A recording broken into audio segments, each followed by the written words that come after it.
Hello అండి, welcome back to my channel. ఈరోజు recipe mushroom gravy curry. ఈ వీడియోలో మష్రూమ్స్ని క్లీన్ చేసి పీల్ చేయడం మరియు మష్రూమ్స్ నల్లబడకుండా ఎలా చేయాలి అని కూడా షేర్ చేస్తున్నాను. వీడియోని స్కిప్ చేయకుండా చూడండి.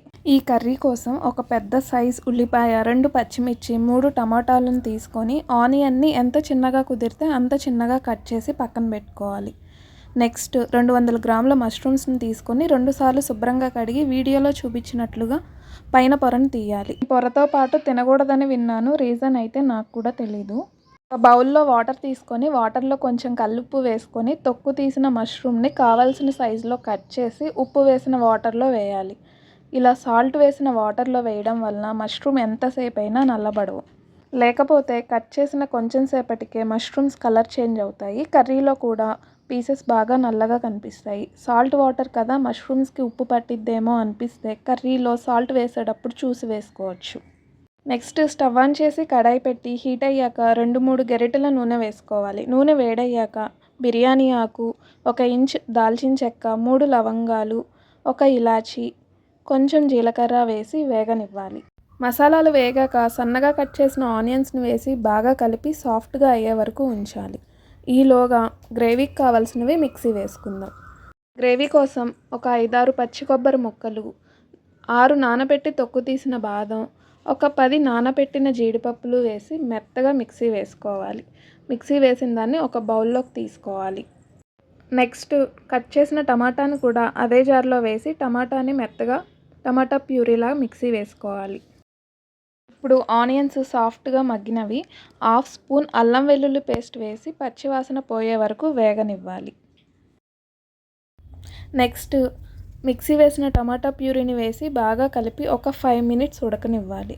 కొంచెం ఆయిల్ పైకి తేలుతుంది. అప్పుడు కొబ్బరి, బాదం, జీడిపప్పు కలిపి మిక్సీ వేసిన పేస్ట్ని వేసి ఆయిల్ పైకి తేలే వరకు మూత పెట్టి మగ్గనివ్వాలి. అప్పుడప్పుడు కలుపుతూ ఉండాలి, లేకపోతే అడుగంటి మాడిపోతుంది. గ్రేవీ మొత్తం ఉడికి ఆయిల్ కొంచెం కొంచెం పైకి తేలుతుంది. ఇప్పుడు కొంచెం పసుపు, రుచికి సరిపడా ఉప్పు, కారం, కలర్ కోసం కాశ్మీరీ రెడ్ చిల్లీ కారం, ఇది ఆప్షనల్, కొంచెం 1/2 స్పూన్ ధనియాల పొడి వేసి బాగా కలిపి ఒక 5 మినిట్స్ మళ్ళీ ఉంచాలి. నెక్స్ట్ కట్ చేసిన మష్రూమ్స్ని వేసుకోవాలి. మష్రూమ్స్ని చూసారు కదా, సాల్ట్ వాటర్లో వేయడం వలన ఎంత ఫ్రెష్గా ఉన్నాయో. కట్ చేసిన తర్వాత 1 అవర్ పైనే పట్టింది కర్రీలోకి వేయడానికి. ఏ మాత్రం కలర్ చేంజ్ కాలేదు. మష్రూమ్స్ మొత్తం వేసి బాగా కలిపి నెక్స్ట్ కట్ చేసిన పచ్చిమిర్చి, కరివేపాకు కూడా వేసి మూత పెట్టి కొంచెంసేపు మగ్గనిస్తే మష్రూమ్స్లో నుంచి వాటర్ బయటకు వస్తుంది. అంతేకాకుండా మష్రూమ్స్కి కూడా ఉప్పు, కారం, మసాలాలు బాగా పడతాయి. చూసారు కదా, నేను వాటర్ ఏం పోయలేదు, ఇలా ఉంది. నెక్స్ట్ ఒక గ్లాస్ వాటర్ పోసి గ్రేవీ కొంచెం చిక్కబడి మష్రూమ్ ఉడికే వరకు ఉంచాలి. గ్రేవీ కన్సిస్టెన్సీ మనకు కావాల్సినట్టుగా ఉంచుకోవడమే.